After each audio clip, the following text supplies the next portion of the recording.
In this video, I'm going to show you how to make the coil. So you can take a piece of string or leather and turn it into the end for a necklace. You would still need to add on a jump ring,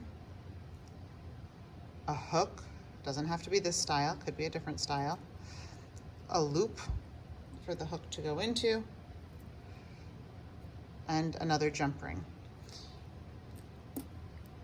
So we're going to make this coil on a different piece of string, and you would need to make one on the other side as well, and that is how you can make your own findings for a necklace. So you want to find something to hold your string. It could be a friend holding a pair of pliers, it could be a C-clamp on your desk, or it could be some sort of vise. So I'm going to take about an inch, give or take, fold it over, make a little tiny loop, nothing big, just big enough to get a jump ring in there, and hold that together and pinched. So the rest of this would be the necklace, and I would do the same thing on the other side after. I find a 20 gauge wire is good for this kind of coil. That's what I used here, it was a 20 gauge. And then for all of the jump rings and the hooks and the loops, I used something slightly thicker, and I went down to an 18 gauge for those areas. So again, that's a 20, those are 18s. So this is the part that gets to be a little bit tricky if you don't understand the setup of it. So the setup of it is here's the necklace. This I'm going to call the tail. So we have the short tail, and then the rest of the necklace is sticking out. You're going to now take the wire and lay it pretty even with the tail. It can be slightly longer or shorter, but approximately the same as the tail. And I'm going to use pliers, and I'm going to hold those all in place together, all three of those. So the necklace, the tail, and the wire are all held together. And I'm going to take this and wrap it around between the pliers and the vise. This is the vise, between the pliers and the vise, one time. So now if we just look at that, you can see on here, let me try to zoom in, there we go. I have the necklace and the tail, and now the wire also has a tail, and here is the rest of the wire. I'm using pliers with no teeth.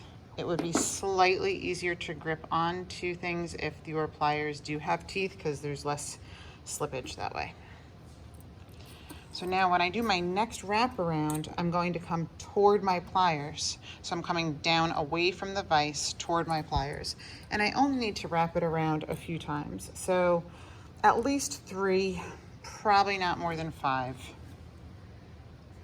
And if you start to see any spaces between them, just take your pliers and kind of pinch them together, but try not to scratch your wire so there's no gaps. So I've got it wrapped around there 4 times now. So I'm going to trim off the tails at this point. I can take my wire cutters and I can trim the tail of the cord or the necklace or the string. You could also use scissors. And I'm going to trim the wire tail as close to that coil as I can possibly get it. Flat side of your wire cutters toward what you're keeping, the V side toward what's coming off of there, so you get a nice close cut. And then I like to just wrap it around one more time to make sure those things are all kind of tucked in if possible. This step is kind of optional, it's not necessary. And then when you trim this off, again, flat side toward what you're keeping, the V toward the extra, what's coming off.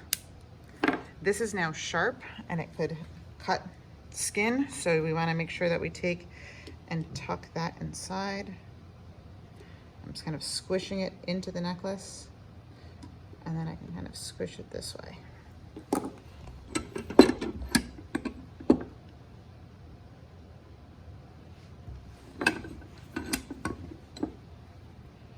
And now I have this coil and the rest of the necklace. I'll do the same thing on the other side.